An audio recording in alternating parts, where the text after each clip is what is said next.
সামরিক ইতিহাসে নতুন এক অধ্যায় রচনা করেছে ইরান। যে কাজটাকে এতদিন প্রায় অসম্ভব মনে করা হতো, সেটিকে বাস্তবে রূপ দিতে বিশ্বকে চমকে দিয়েছে দেশটি। বিশ্বের অন্যতম আধুনিক ও আকাশে অদৃশ্য আঘাত হিসেবে পরিচিত মার্কিন F-35 যুদ্ধবিমান সফলভাবে লক্ষ্যবস্তু বানিয়েছে ইরানি বাহিনী। রাডারে ধরা না পড়া এতদিন F-35 যুদ্ধবিমানকে যে কোনো আকাশ প্রতিরক্ষা ধোঁয়াছোঁয়ার বাইরে হিসেবে বিবেচনা করা হতো, কিন্তু আকাশপথের যুদ্ধে F-35কে লক্ষ্যবস্তু করে যুক্তরাষ্ট্রের ছাড়ানো সেই মিথ ভেঙে দিয়েছে ইরান। রিপোর্ট অনুযায়ী ইরানি বাহিনী প্রতিরক্ষা থেকে জোড়া গোলার আঘাত পাওয়ার পর মার্কিন F-35 যুদ্ধবিমানটি জরুরি অবতরণ করতে বাধ্য হয়।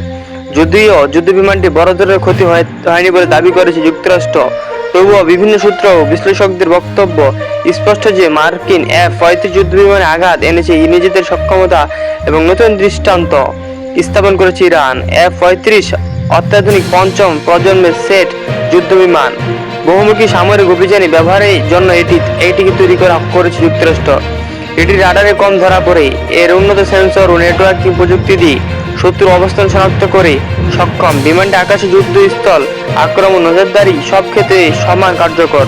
উচ্চ গতিশীল ও সক্রিয় সিস্টেমের কারণে এটি আধুনিক যুদ্ধক্ষেত্রে এটি অপ্রতিদ্বন্দ্বী আকাশ হিসেবে বিবেচিত।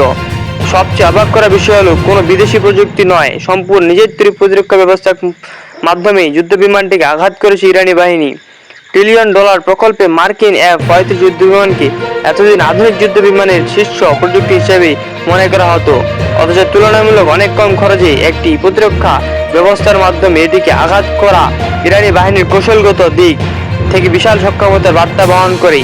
চলমান যুদ্ধে ইরান পুরোপুরি পরাজিত হলে দাবি করেছে পেন্টাগন। সেখানে ইরানের এই একটি আঘাত যুক্তরাষ্ট্রের 20 বছরের সামরিক গবেষণাকে প্রশ্নবিদ্ধ করে দিয়েছে। বিশ্লেষকরা বলেছেন, এই ঘটনার মাধ্যমে ইরান শুধু একটি বিমান আঘাত করেনি, বরং ভবিষ্যতে যুদ্ধের ধারণাকে বাড়িয়ে দিয়েছে। স্টেলথ প্রযুক্তি যে পুরোপুরি অজেয় নয়, সেটিও এখন স্পষ্ট হয়ে উঠেছে। আরও গুরুত্বপূর্ণ বিষয় হলো, যদি F-35 যুদ্ধবিমান তাপ শনাক্ত করে এটি আঘাত হেনে তাকে ইরানি বাহিনী, তাহলে ভবিষ্যৎ যুদ্ধবিমানটি তৈরি অন্য কোনো প্রযুক্তি ব্যবহার করার দাবি তুলেছে মার্কিন বিশ্লেষকরা।